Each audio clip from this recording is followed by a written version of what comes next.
As we get started, I just want to also say that my name is Teresa Larson.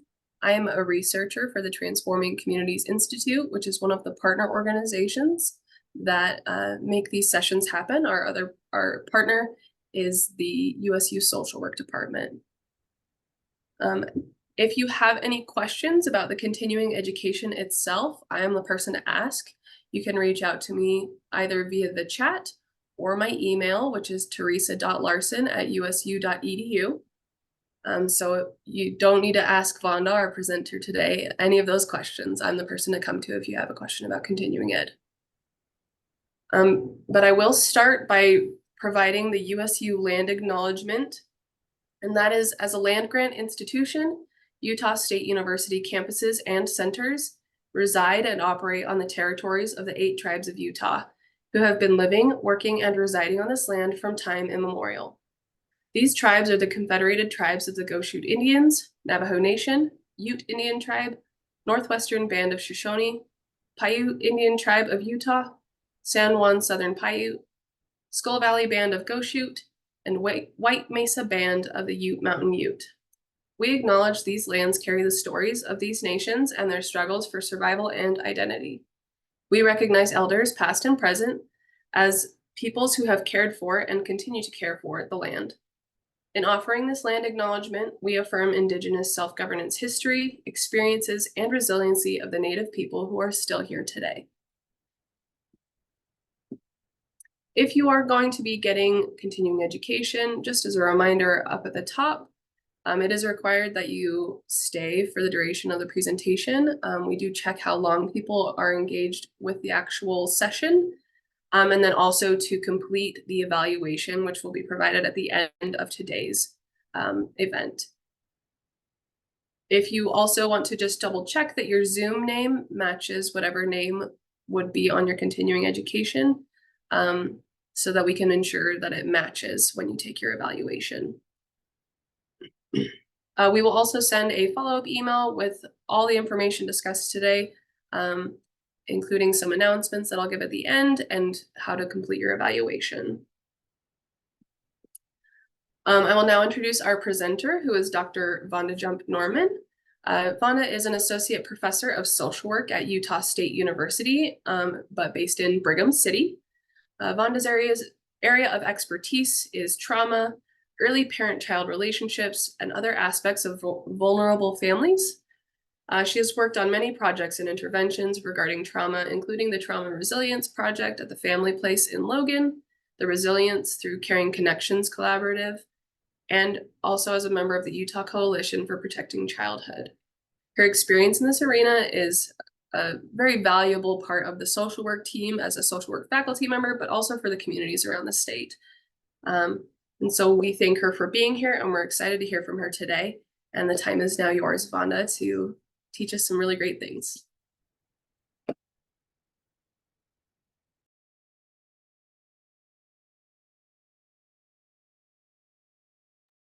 Great, thank you. Took me a minute to get to my mute button. I'm really happy to be here today and share information, or, for some of you, you might have lots of background in this area, and hopefully we'll be able to think together in a little bit of a different way as well as we talk about trauma. What I'm hoping that we will do today is, of course, talk about trauma with some examples of what I'm going to be considering as trauma, the impact of trauma, and then thinking about normal brain development and the response to trauma of our brains. And then what about healing after trauma? What are some of the things that we can do individually? And, just looking around at our organizational practices, to support recovery. I might note that I won't really go into organizational practices on a wide scale. And if you're interested in learning more about how to support an organization becoming trauma-informed, I would really recommend that you look at the Substance Abuse and Mental Health Services Administration to look at their trauma-informed pages to better understand the bigger picture of how organizations can become more trauma informed. All right, so I'm going to start kind of, at the adverse childhood experiences. We're going to go back to childhood. This study is a landmark study that was published in 1998, and there was a total of over 17,000 participants who were involved in the Kaiser Permanente Health Maintenance Organization who were the subjects of this study. And the data was originally collected between 1995 and 1997. They were looking at childhood experiences and adult health outcomes and behaviors. Now, one thing to make a note of is that this was very much a middle class sample. 40% of the participants had a college degree, and another 35% had some college. 75% of the participants were white. All right, so what the authors were doing in this study, and I should maybe go back to name Vince Felitti in the top picture here, and Robert Anda in the bottom. They were the authors, the two primary authors of the original ACE, or Adverse Childhood Experiences study. And what they were doing was looking at the prevalence of these different things in childhood. So they were looking at abuse, and that is emotional abuse, physical abuse, or sexual abuse. Neglect, and that's emotional abuse or physical abuse.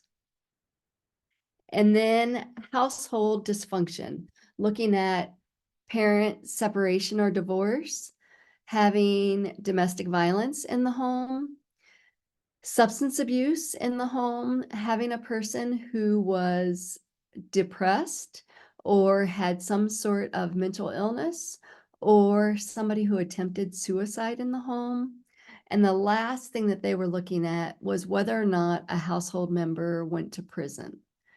Now, if you'll notice that the 10 original ACEs are relational traumas because they involve our interactions with those who are close to us, or maybe a lack of people who are close to us being physically or emotionally available to a child. There's research that indicates that these relational type traumas generally can have a bigger impact than other types of trauma, like accidents, natural disasters, and other traumatic events. And we'll talk about why, more about why relational trauma might have such a big impact in just a few minutes. I'm going to talk about some of what the impacts are of these traumas in childhood as we look at adult outcomes first. So, there have been many, many, many studies looking at the influence of childhood trauma on adult health outcomes. And, if you just pay attention to this little graph on the right for a minute, what's been found is that there is this dose-dependent relationship between trauma in childhood and our outcomes in adulthood on over, 40 plus outcomes so far. So that the more of these traumatic experiences a person has had in childhood, the more likely they are to have these outcomes. All right. And here, when I talk about the more ACEs, I'm talking the more categories of ACEs. So physical abuse, emotional abuse, sexual abuse, those different categories. So ACEs have been found to be related to our health in terms of obesity, diabetes, depression, suicide attempts, sexually transmitted diseases, heart disease, cancer, stroke, um, COPD, broken bones. If we look at liver disease, chronic bronchitis, emphysema, being on anxiety medication, being on antipsychotic medication. Adult suicide attempts are 30 times more likely if we have an ACE score of 7 or more versus a person who has 0. And childhood and adolescent suicide attempts are 51 times more likely if we have an ACE score of 7 or more. And again, that's compared to somebody with 0.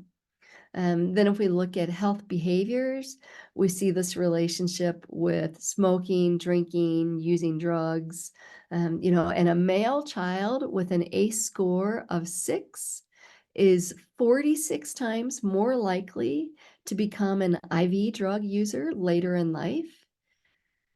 And research has indicated that 78% of drug injection by women can be attributed to ACEs as well. Then if we look at life potential, the higher the ACE score, the harder time a person might have with lots of different things. We see a difference in graduation rates, their academic achievement when they're at school.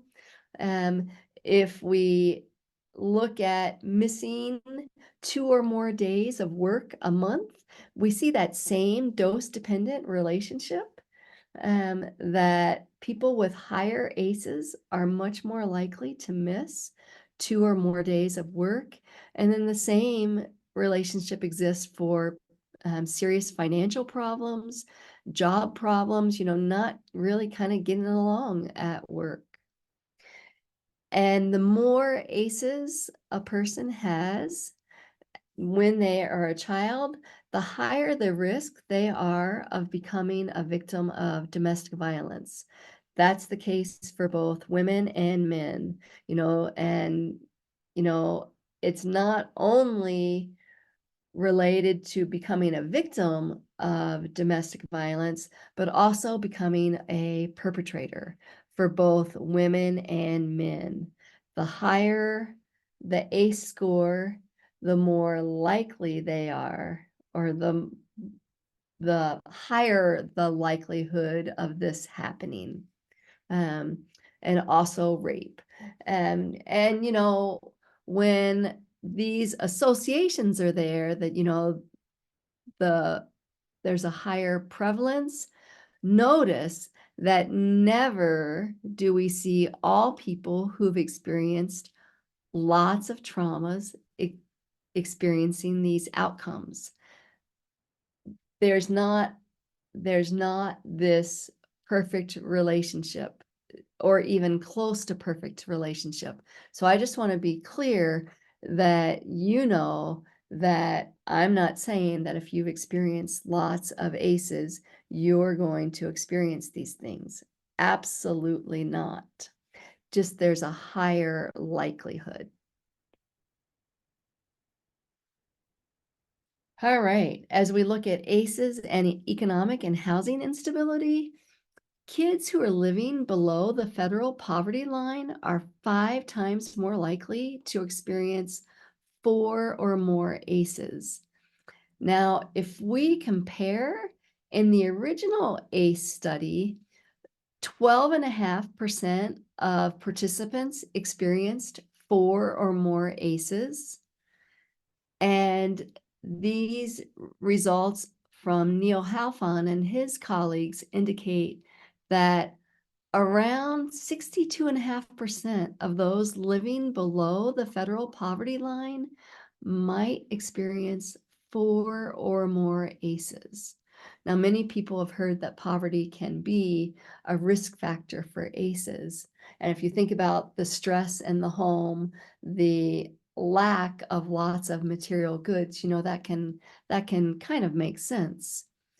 And if we look at kids and families who are experiencing homelessness or any sort of housing instability, they're more likely to experience physical and emotional abuse, financial exploitation, and sex trafficking as well.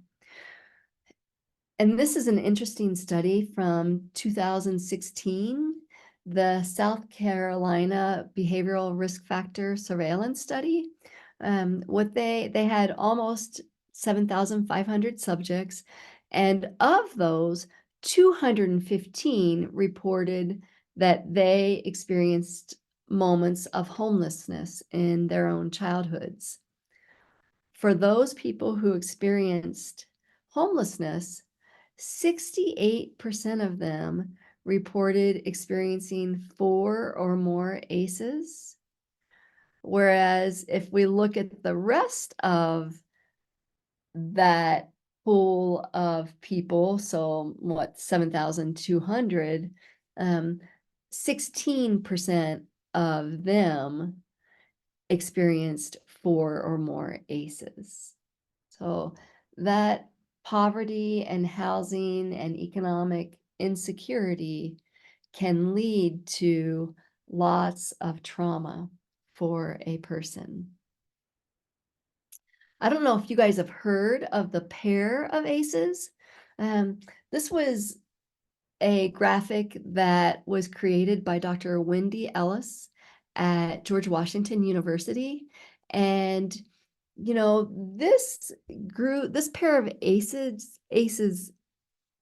picture kind of grew out of Dr. Ellis's need to show the relationship between adversity within a family and adversity within a community. And I just think it's a brilliant way of looking at what happens when we have communities that have lots of challenges. So here, you know, the leaves on the tree represent kind of the symptoms of ACEs that we might see in our clinical, educational, or social service settings. You know, we might see lots of behavioral challenges in kids. We might see lots of violence. We might see people who are having a hard time getting along with other people. And what we know is that ACEs, you know, these ACEs that we see here on top, they can increase a person's risk for chronic stress, for maybe not having the best coping mechanisms. And of course, we've already talked about their relationship to adult disease and other conditions. But when we have a tree that's planted in poor soil that has lots of different systemic inequities, that can rob it of the nutrients that are necessary so that we can have a thriving community. So when we have adverse community environments with like a lack of affordable and safe housing, community violence, systemic discrimination, limited access to social and economic mobility, these can begin to build on one on another, and that can create this negative cycle of the soil becoming worse and worse, and that can increase that withering that we see on the leaves.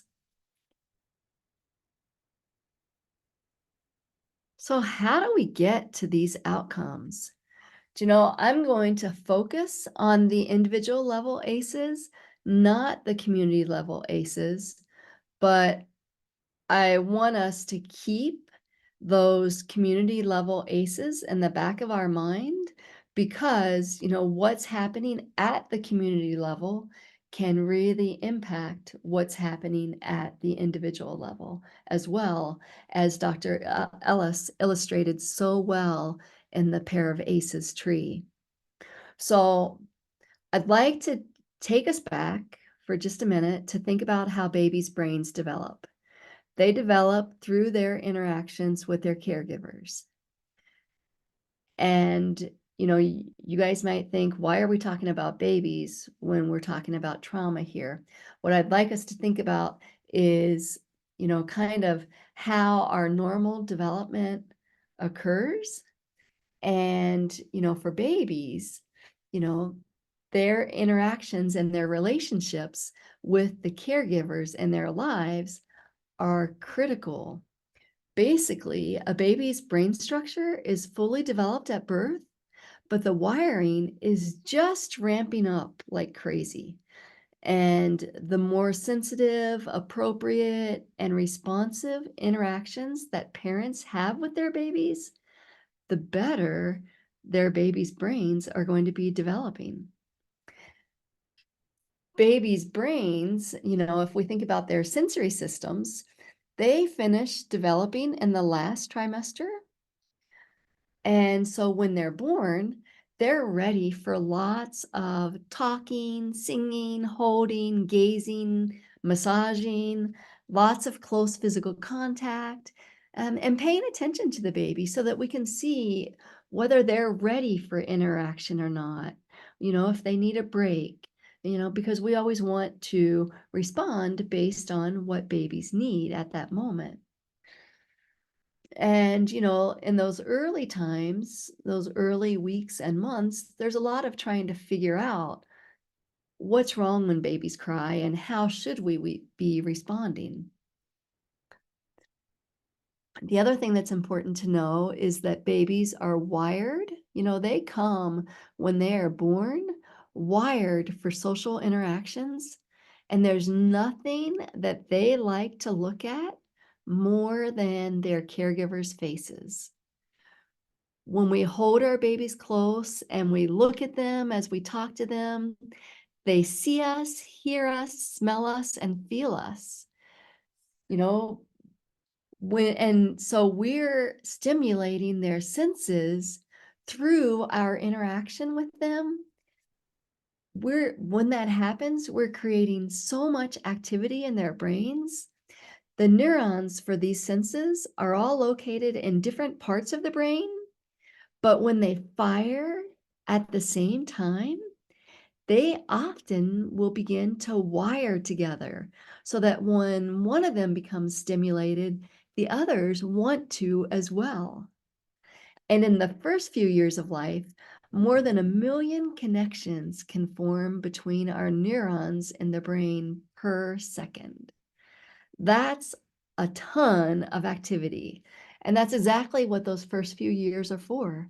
Lots of building connections between the neurons in a baby's brain. The brain will figure out which ones to use, as it's really effective at being efficient and going along the fastest route. The paths that are used the most are the ones that will stay over time. So all of this is just amazing, isn't it? Like we don't need any special teacher to teach a baby to learn how to talk. All we need is a caregiver who is there talking to the baby, and they figure it out on their own. Babies with these optimal environments are on their way to most likely having extremely effective brains. So what about babies who don't have these optimal environments? What about babies who don't have people interact with them on a normal basis? Or who have people who interact, but they're interacting in a hostile or stressful or potentially even abusive way? What happens to babies' brains then? First, babies who aren't comforted when they cry will typically cry more. They need their caregivers to support them to calm down. And that's because babies' calm down systems aren't well developed in the first few months of life, and caregivers are really critical in helping babies to calm down. If babies don't have responsive caregivers who support them, they have nobody to interact with, or they have an interaction partner who's hostile or abusive, their senses are stimulated in a different way and they aren't comforted. Rather, they're often quite stressed. Because remember that babies are wired for social interactions, and that's what their brain expects. That's a function of our humanity. When they don't get those normal social interactions, and they don't get those over time, the stress system in the brain gets stimulated over and over again. So the paths that develop are very different. The stress paths become the go-to for the brain. And when this continues, the brain works hard to protect itself by keeping the child vigilant or potentially shutting down. But the stress system wasn't designed to be stimulated all the time. It was supposed to just be for short periods of time.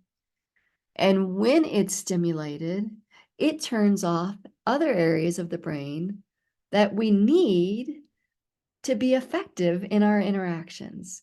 And over time, those areas of the brain that the baby, the toddler, the child, the teenager, or the adult needs for success, they might be being blocked out by the fear and stress systems.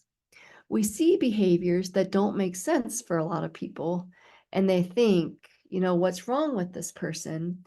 But the reality is, this is just that person's brain trying to adapt to their circumstances. Let's watch this video maybe to better understand. And of course, remember that these negative outcomes are more likely when babies, young kids, teenagers, adults have lots of stressful interactions over time. But every person is going to respond differently to stressful interactions.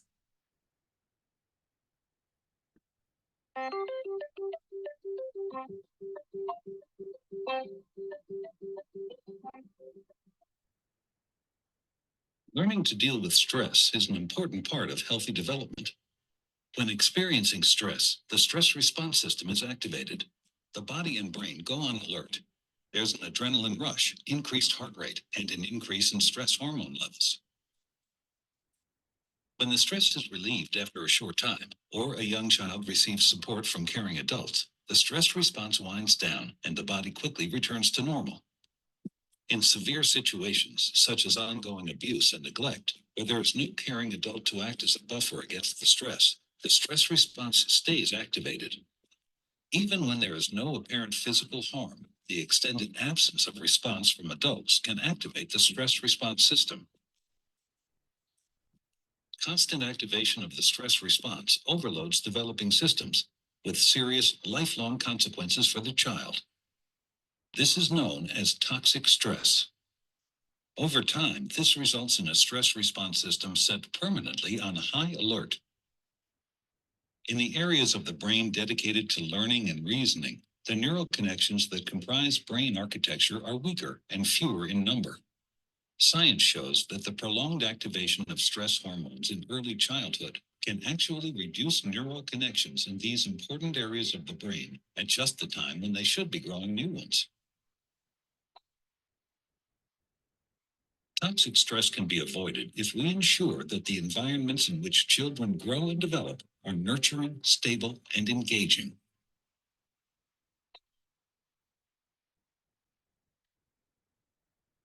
If you don't already know about the Center on the Developing Child, I would highly suggest that you look them up and learn more about them. All right. So we've already seen some of this in a different format in the pair of aces graphic. We see here the societal and community conditions sort of set the stage for development in this model. These first the two bottom levels. This is the soil that our tree is growing in. Then we add in the ACEs. With our third level, the fourth level, we see what can happen to brain development, the neurodevelopment. And then in the fifth level here, we can see the results. We have kids who might have social, emotional, cognitive challenges. And as we look in the next 3 levels, we see that as they get older, they might begin to have these negative health behaviors, and then how these ongoing stressors and factors can lead to disease, disability, social problems, and potentially early death, as people with more than 6 ACEs can be at risk of dying an average of 20 years earlier than a person with 0 ACEs. Thankfully, that is not the end of the story. Because as we think about healing, we know that there are lots of things that can make a difference in outcomes for people. You remember how we talked about the importance of relationships, interactions with others, and our senses as we think about babies? Well, we're going to return there as we think about healing from trauma, as healing also often takes place in this context of stability, safety, relationships, and regulation with others.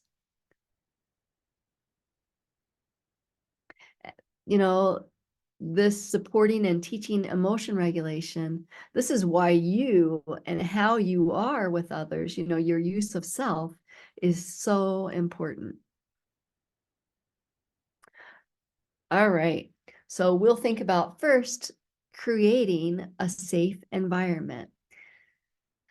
This is one of the components of healing. As we think about people coming in for support, what we want to do is make sure that we have a safe environment. And, you might be sensitive to the fact that there might be trauma reminders in the environment where you work. Think about what a client's experiences are when they come to you, like from that very first phone call to the first time they walk in your building, to what about the time they're waiting for services? And then when you get them, in your office or in your program, and then when you're finishing services with them, what is their experience all the way through that? If people don't feel safe at some of those levels of interactions, like, for example, you have a person at the front desk who maybe is short with people. They're just, more business like, and that might come across as being put off by somebody. That might not help them to feel safe. Remember that when a person doesn't feel safe, then their brains will be on high alert. And of course, they've had lots of practice being on high alert. And that's where their brain sits a lot of the time. But what we can do is to try to look at what our environment is like to eliminate some of those elements that might make people feel like they're in danger. Here are some things to think about, as you're working with a client. You, first of all, you could come completely prepared with the paperwork that you need. Be sure to describe what's going to be happening, like, for example, during the intake process, during the treatment process, during your program, just so that people kind of feel a little bit safer. There aren't going to be these surprises that are thrown on somebody. If you're going to be writing things down, be sure to let your client know what you're going to be writing down. If you're going to be asking them to sign papers, give them time to review them so that they feel safe in signing. Before you even start, explain the limits of your confidentiality so that they feel safer in what they're going to be sharing with you. And of course, lots of information that we have to get from a person. They might be grant required or agency required. And lots of that information could be sensitive. If there's no leeway in when you have to collect that, be sure to be really empathetic in that collection of the information. But if you do have leeway, maybe make sure that your client feels safe in talking to you about these things before they have to do it. Pay attention to your environment in terms of whether it's quiet and peaceful. Are there lots of different noises, constant interruptions? Be sure that tissue is available. And, all along the process, from an intake to while you're providing services, get a handle on how they're feeling, what questions they have. And, if you're sensing that maybe they're beginning to tense up or you sense that they're becoming more uncomfortable, then maybe you might just give them a break for a minute and talk just on a more calm level, or just give them a moment for a break. Just be paying attention to their body language. So beyond the safety, the physical and emotional safety, then, another thing that we can do to create a safe environment is that predictability, having that knowing what's going to happen. And, one thing that you can do is be consistent in your interactions. And that helps people predict how you're going to behave or interact with them. And that helps them to have a sense of control over their environment. You can check in with them when you start to get a sense of how things are going. Focus on their strengths as you validate or normalize their experiences. You want to help them to see that you're getting a picture of their experiences, you're listening, you see the challenge and what they've experienced and what they're currently experiencing, and you're noticing their strengths. Like many people who've experienced what you've experienced struggle. I appreciate your bravery to continue to work on this issue. And I've noticed, whatever strengths that you've seen in the client. You might let them know what you were thinking about doing for that week and get their take on it. And, that can help them to feel like they have choice in how things are proceeding. If they're not ready for it, you might leave it for a minute and come back to it at a later time. And, you can have an open discussion about boundaries so that you can understand theirs and they can understand yours as well.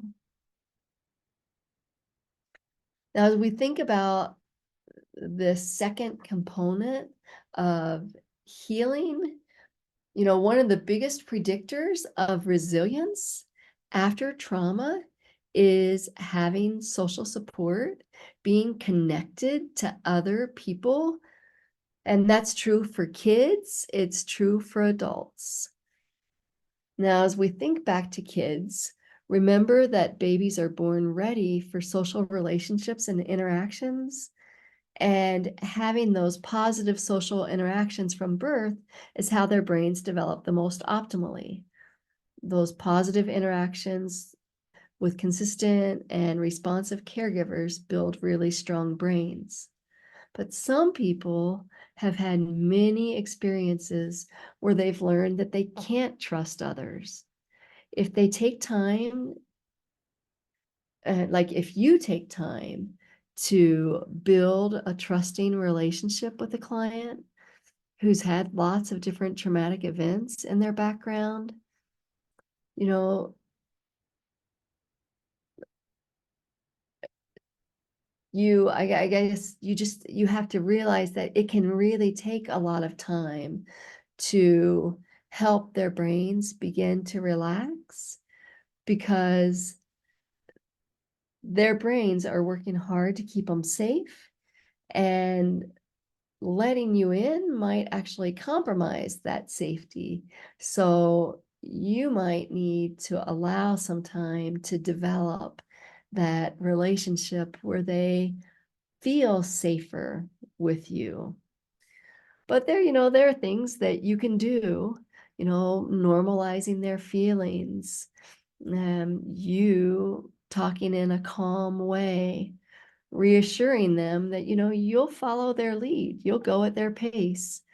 Maybe just having some fun as well, doing fun things together.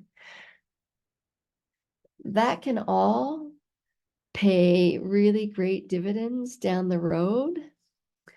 Something else that can be helpful is working with peer mentors in group settings. That can help them to not feel so alone and help them see that other people have experienced similar situations.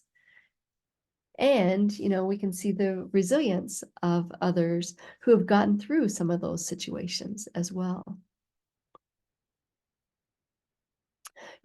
Just to give you some evidence of the importance of relationships, I'd like to talk about a few different studies. In this study, they were looking at the resilience of kids 2 to 17 who have emotional, mental, or behavioral conditions, as well as 2 or more ACEs. And what these slides indicate, or these columns indicate, the first 2 in blue, for kids who have an adult mentor and who are able to share about things that matter for them. So what matters to these kids? We see that they're about twice as likely to be doing well, despite their experiences that they've had. And, in this last one, kids whose parents, if we look at the red graph, kids whose parents report below average aggravation, those kids are much more likely to be doing better as well. These are all relationship things. Relationships matter. And this is another study with kids. And in this study, Christina Bethel was looking at flourishing or resilience in school-age kids who have 4 or more ACEs. And what she found is that kids who are able to share their experiences in a meaningful way with somebody else, kids who have parents with normal levels of aggravation, kids who have parents who typically cope well, and then the last column, kids with parents who participate in their lives, these kids were 2 to 4 times more likely to be flourishing despite their difficult experiences.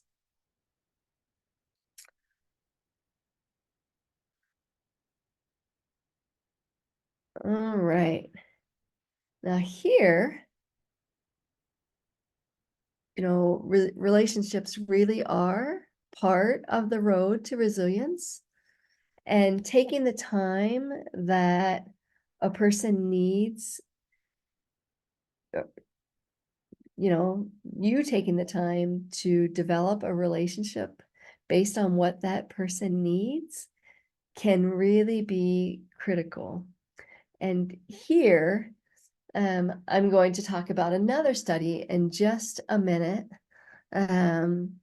discussing positive childhood experiences.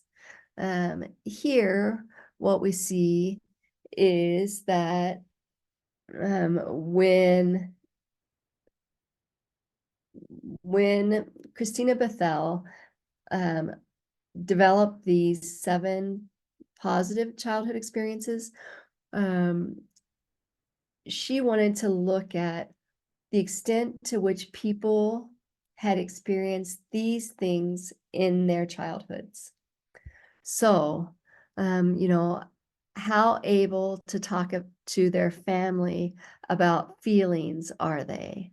How safe or how often did they feel like their family stood by them during difficult times?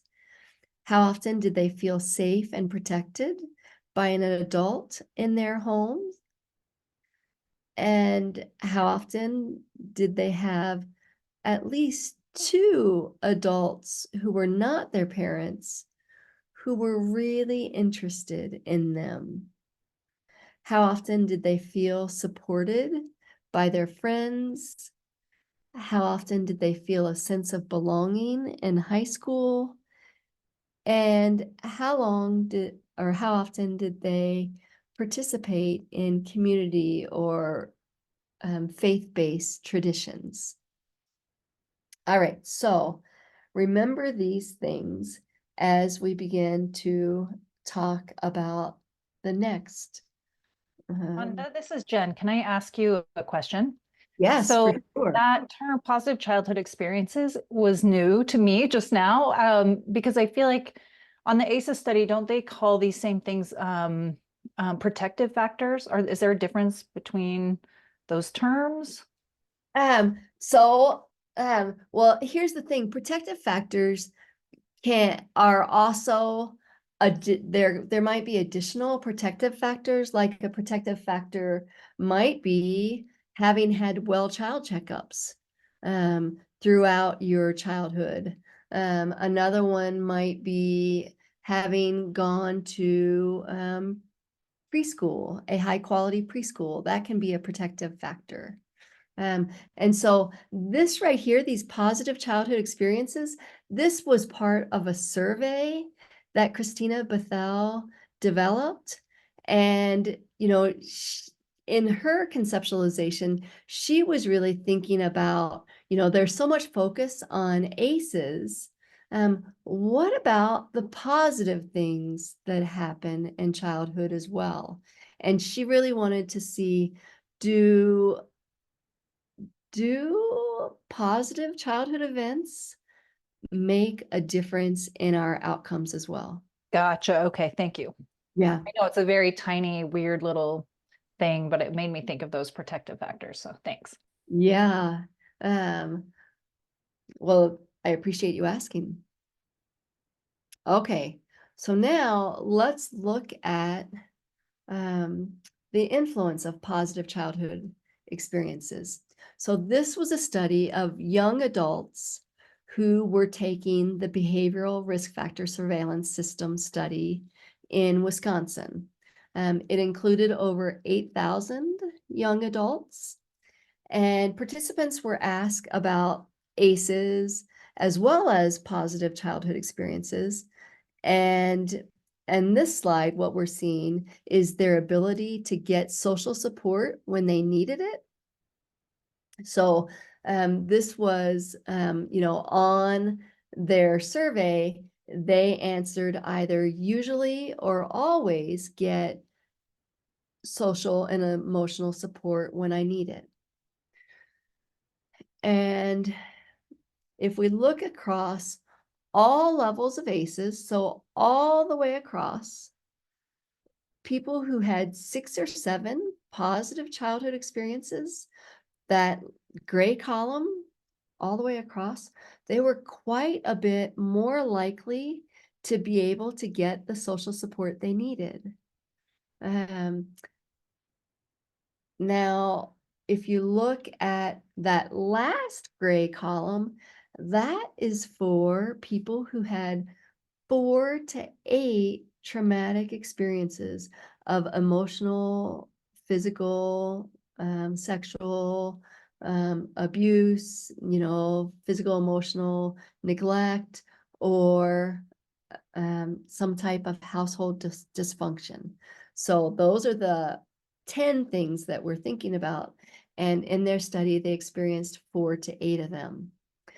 So that's a high number.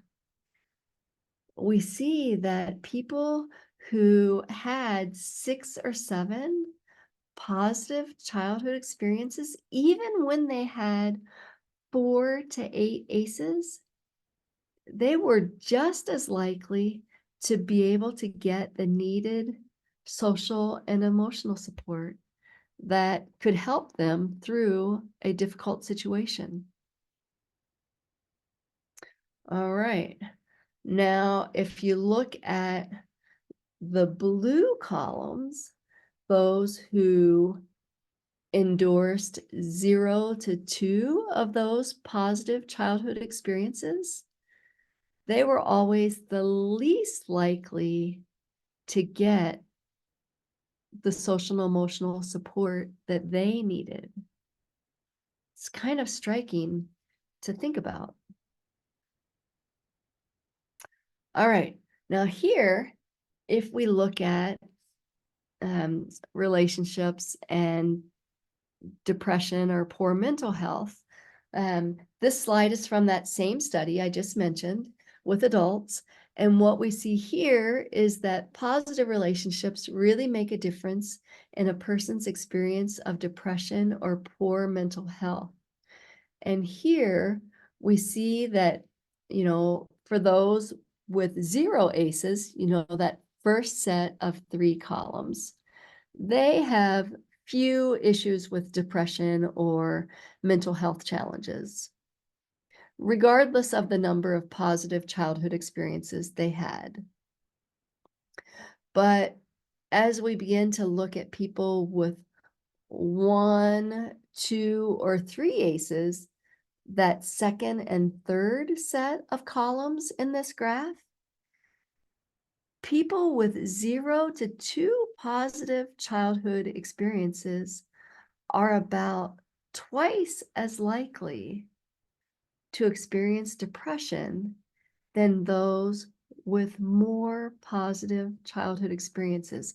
So that's the blue graph or the blue column here. And these second and third set of columns, that's kind of striking, isn't it?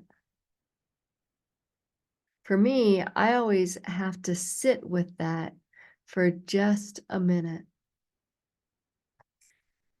If we look at those people with 6 to 7 positive childhood experiences, the second and third gray columns, we see that they're the least likely to experience depression. Again, that's something to think about. And then finally, if we look at people with 4 to 8 ACEs, that last set of 3 columns, we see that 60% of people with 4 to 8 ACEs and 0 to 2 positive childhood experiences experience depression or poor mental health. And then we see that those with more positive childhood experiences, even though they had the same number of ACEs, were much less likely to experience depression. Now, if we look at that very last gray column, those with 4 to 8 ACEs and 6 to 7 positive childhood experiences. So, those are the people who felt like their family had their back, even though their family was also the root of their trauma. They were less likely to experience depression than even people with no ACEs. If we compare that last gray column to those first 3 columns of people with 0 ACEs, there was very little depression. And this is just a wonderful example of how relationships can support resilience after trauma. All right. So the third component of trauma-informed care is supporting and teaching emotion regulation. Many people who've experienced lots of trauma may have a hard time regulating their emotions. That might be because their brains are still on high alert, because they never really learned the skills, you know, because, maybe they didn't have caregivers who had lots of self-regulation, so they didn't necessarily learn those skills. It might be decided that it might be that they've just decided they're not going to feel anything. So, they just, we don't really see a lot of regulation. They just kind of might have, like no feeling in a way. Or, not let anybody see that they have any feelings. Or there might be lots of different reasons why many people who've experienced lots of trauma might still have a hard time regulating their emotions. As we think back to babies and how they needed adults to help calm them, we know that the co-regulation provided by parents is critical. As we see in this graph, babies begin with little self-regulation. And by the time they become young adults, people have varying levels of self-regulation skills, but generally they've gotten quite a few skills. Typically, as we look at this graph, there are a couple times in development, from around age 3 to 7 or 8. If we look at these red ovals, and again in adolescence, when kids their brains are primed to have a big increase in their self-regulation skills because of what's happening in their brains during that time. And when they have supportive adults, we see their support or their abilities increase. In the beginning, of course, adults take on the majority of responsibility for a child's self-regulation. And over time, kids take on more and more of that responsibility, and they need less support from their caregivers. Some people haven't had good mentors to help them develop self-regulation skills. And if you're working with a person with few self-regulation skills, you might give a lot of support. And over time, as they continue to develop self-regulation skills, you might, provide less and less support. The great thing about self-regulation and, emotion regulation is that we can develop these skills no matter what point we are at in our lives. It doesn't matter the age. And this makes me think about Dan Siegel, who is a leader in interpersonal neurobiology. He talks about this man who was 92 years old, who had experienced severe neglect from a very young age. And he'd always had poor interpersonal skills and a difficult time with self-regulation. 92, Dan Siegel started working with him, and like 6 months later, his wife, who was also in her 90s, said, "What have you done to my husband? He is changing." So this is one of the great things about our brains. You know, we talked about the damage that can happen from trauma. The great thing is no matter where we are and what stage of life that we're in, there's always hope for our brains. All right. So, you know, we know that co-regulation makes a big difference, you know, and that we're always co-regulating with the people that we're interacting with. Like if somebody comes at me really aggressively, you know, generally I'm a really calm person, but what's going to happen is my brain's going to go on high alert, and I'm likely, you know, my first impulse is to ramp up my attitude as well and be like, what are you talking about? Like, you're nuts. Um, but, you know, if I can keep my brain in check and maintain my calm, then I might begin to help that person be calm, because we do co-regulate with each other. And this is exactly what we can do with clients as well. You know, we can talk in a calm, slow, soothing voice so that we can help to put their nervous systems at ease. We can, you know, make sure to be very present when we're with them. And, you know, we can listen closely, make eye contact, let them know that we're really interested in what they have to say. And we can use actual strategies like helping them to use their senses, their hearing, seeing, sense of touch, smell, and taste, to help them get centered and stay in the moment. We can listen as people reflect on their feelings. You know, we can use mindfulness activities. And if you don't know about mind-body bridging, I would strongly suggest that you check it out, because it might be a great way to help you support others in their healing process. You know, hopefully you're already using evidence-based strategies to support healing from trauma. If you're not, you might look up evidence-based strategies, because, you know, what makes a strategy evidence-based means that there's been research done to look at whether or not this strategy is making a difference in people's outcomes.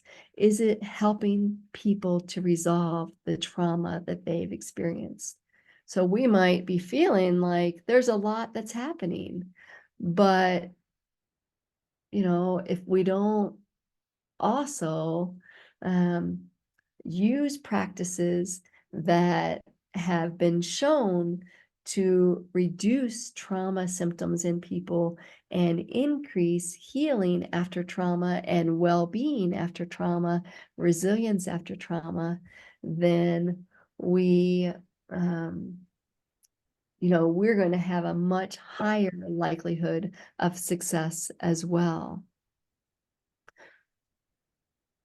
You know, being sure to pay attention to helping people feel safe, developing strong relationships with them, and supporting and teaching emotion regulation will help to ensure that those evidence-based strategies that you're using are as effective as possible.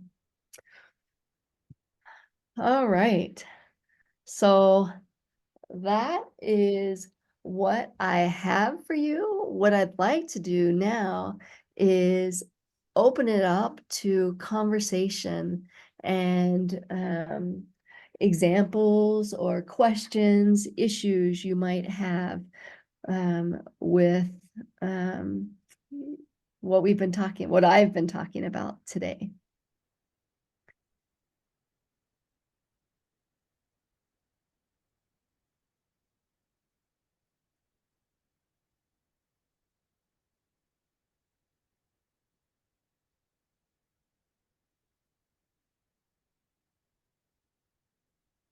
And I'm going to stop Sorry. sharing. I have a loaded question since no one's chiming in here. I can't think of how to ask this in an open-ended way. I can see this is going to be a big one. Well, not really. I mean, I feel like it's sort of an obvious one, but I guess I feel like trauma is a very, it's a buzzword right now, right? Everybody uses trauma, and I feel like it's hard to think of work that we do that doesn't involve trauma. And I'm wondering, I guess, what are your thoughts on that and the use of the word trauma and how widespread it is? Yeah. So, what we know from the original adverse childhood experiences, the original ACE study, is that about 2/3 of American adults have experienced trauma in our childhoods. So it's a normal, I hate to say it's a normal experience, but the reality is that it is a normal experience. And when we have supportive caregivers who help us through that trauma, we're likely to have really positive outcomes, for a child whose parent dies, that's one of the worst traumas that we can ever think about, we can ever imagine. And yet for that child, when they have supportive caregivers and another supportive caregiver or other adults in their lives who are helping to buffer the impact of that trauma and like listening to their experiences, like validating those experiences. Yes, this is so hard. I'm so sorry. What a terrible loss. I think that is a really big key. And notice that comes back to our relationships. When we haven't had satisfying relationships, that's when the trauma seems to be stuck with us because we're born wired for relationships. Our brains need relationships to thrive. Did that address that, Jen? Yeah, basically. I mean, I just think people talk about trauma, like, I know people who look for specifically trauma specific programs and things like this for like MSWs and programs that are trauma specific. And I think a lot about that it seems to be part and parcel with what we do anyway. And so, yeah, it's just something that I kick around a lot. Yeah. Yeah. I mean, you're right. It is part and parcel of what we do. I'm imagining that many people who are here today work in the social work field or work in a helping field where they're supporting other people. And what we do is we use a lot of trauma-informed principles in particularly the social work background or field background. We're using a lot of that already. Right. I guess I don't want to take up all the time because I see there are other questions, but do you, it's a hard question. Again, it's nebulous, but do you think I think people becoming informed about trauma and things like that is important. Do you think it's important for people to get specific certifications or training, or do like to work with people in trauma? When we talk about in social work, our foundational knowledge is good practice, right? And so, yeah, I know it's kind of a nebulous and loaded question again, but I think there's a lot of discussion around that when people are looking at different programs and getting trained and what do they need and do they get what they need in a program? Do they need to seek, extra training? Yeah, that's a good question, Jen. I think that it's not that I have the answer to that for sure. But I think that what, a program like that might provide is that, and lots of times trauma is kind of the elephant that's in the room, right? We might not be directly talking about trauma. We might be dealing with other sorts of things. And what these sorts of programs do is they kind of they bring out the elephant in the room and they let everybody focus on that area. So that's an advantage. And they keep those principles definitely, front and center. All right, so I'm beginning to look into the chat, like if other people have. Yeah, Vonda, I can read those aloud. Oh, great. First one there is, what is the most important takeaway you would want us to remember? I would say the importance of relationships. For me, that's the most important thing to remember, that's where healing so often happens, is through the context of relationships, through having supportive people. And that we are often such an important part of that. How we are is more important than what we know, right? It's our professional use of self. How are we in our interactions with other people? That would be, for me, the most important takeaway. And then I think we might have a question. There's somebody with their mic on. Jason Bowman, did you have a question? No? Okay, then we'll go to Aurelio and then I'll read another one from the comments. I had a question about how can we reassure clients that I guess we're a safe person to disclose trauma to. The reason I asked that is because I had a client who was a young boy, and he had experienced sexual assault from one of his parents, and he didn't want to disclose that to me because he told me, every time I disclose this trauma, which I didn't know what was going on, my therapist or my counselor or whomever I'm working with doesn't know what to tell me, and also will stop working for me or working with me for whatever reason, like they'll leave the agency or the case gets transferred somewhere else. So when he told me that, I was kind of at a loss. We were able to build a good relationship, but I guess I'm wondering, what can I do or say when a client says something like that upfront? Yeah, there, and I'm also super happy. I know that so many people here have lots of expertise in this area. So don't be thinking that I'm sitting here thinking I'm the only person who can answer any of these questions. If you have something else to add, I'd love to hear it. As you were talking, Aurelio, I was thinking that I was also hearing a little bit of abandonment for this child, that people disappeared when this person confided these difficult things. Their cases were transferred. The therapist might have stopped her working with them. And, like understanding that sense of, like, I can't trust this information, I think is important, and being able to validate that experience for a person. For me, validating whatever a person is feeling, that doesn't always translate to the behavior. That doesn't mean that we have to validate people's behaviors. In this case, I think we would totally understand it. But I guess that's what I would be thinking.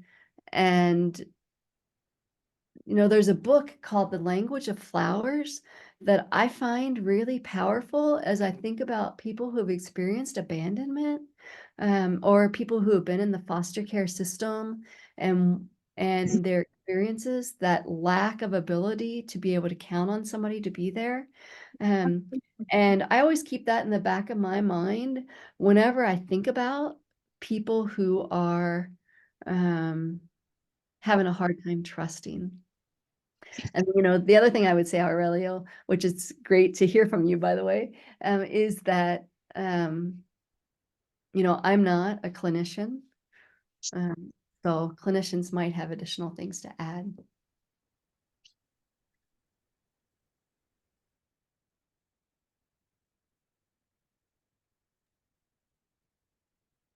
All right, another question from the chat.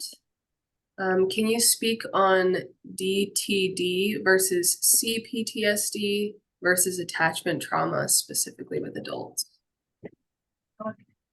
Okay, so I don't know what DTD is.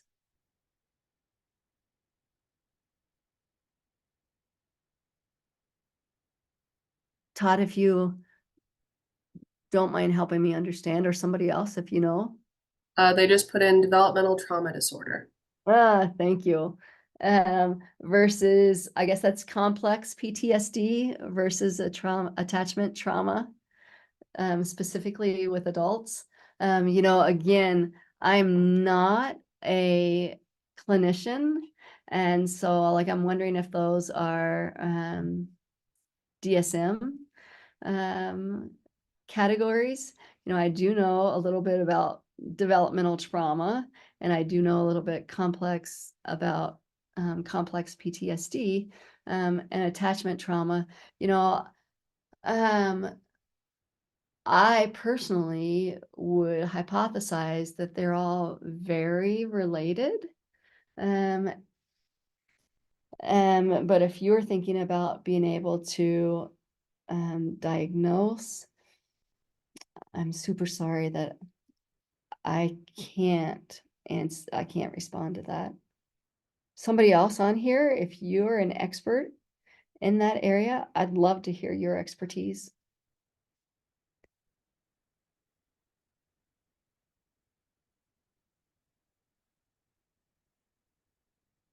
And I'm so sorry, Todd, not to be able to respond to that.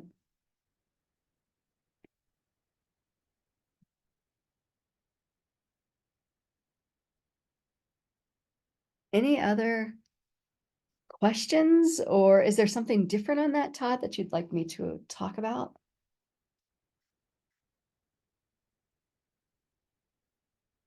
Oh, I see your smiley face. I do apologize profusely.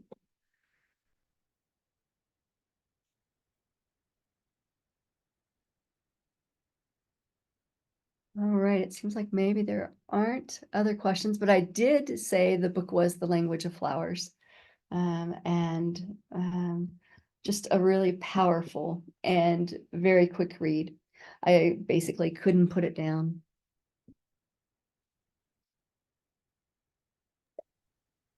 All right, well, if there aren't any more questions coming to mind right now, I'm going to go ahead and start my end of session announcements. And if people have questions following those announcements, feel free to stay on and you can have a short discussion with Vonda about your questions. The first thing I wanted to put in our chat is a link to today's evaluation. Like I said previously, that is required to get your continuing education certificate. So please fill that out. You can do that now or a little bit later. Typically, it's a 2-week wait period that we give everybody the chance to take the evaluation, and then you'll receive your certificate via email. The second link that I have put in the chat is for our upcoming session in February. That's happening on February 16th. We do these on the third Friday of every month if you want to just build it into your schedule. And next month's session is solution-focused play therapy with Pam King, who is a licensed marriage and family therapist. So we're really looking forward to that session. Next, I'm going to be putting in a flyer for an upcoming conference. Oops, if I can do that. Okay, so this conference is one that is being sponsored in collaboration with the Transforming Communities Institute, as well as the Center for Community Engagement at Utah State. It's happening in Moab on February 8th through 10th, and we are really excited about this opportunity. If you look at the flyer, you'll get a link to the webpage that we have, which has a detailed schedule as well as more information about what will be included at the conference. We have some really great presentations scheduled and a community partner excursion, which we're really excited about, meaning that attendees will go out to community partners in the Moab area to learn about those organizations and just talk about how they can grow and learn together if they were to be partners through their work. The next piece of information I'm gonna throw in here is for a virtual information session for, oh, sorry, I accidentally sent that to only one person. It's a virtual information session for what is called the Community Engaged Scholar Network, which is also being launched in collaboration with the Transforming Communities Institute and the Center for Community Engagement. The virtual information session will be happening in a couple of weeks. That will provide just some knowledge about what this network is. Basically, it is a way to organize scholars at Utah State University and their community partners throughout the state. If you are not currently partnering with Utah State on any projects, this is a way to get involved and find partners if you have research projects or interventions or other just some big picture things that you're looking for within your organizations. We would love to get you connected with experts in a variety of areas. It's a multidisciplinary network. For example, we are currently working on several projects throughout the state, one in the Blanding area around employment and career opportunities in social services. We are working on one in the Uinta Basin area around domestic violence services and service providers.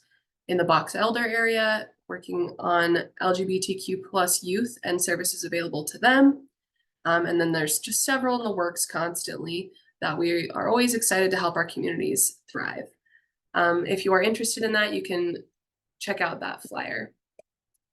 And then lastly, if you have interest in academic writings about anything community oriented, the Transforming Communities Institute has a journal that is open access, meaning it is free for you to read.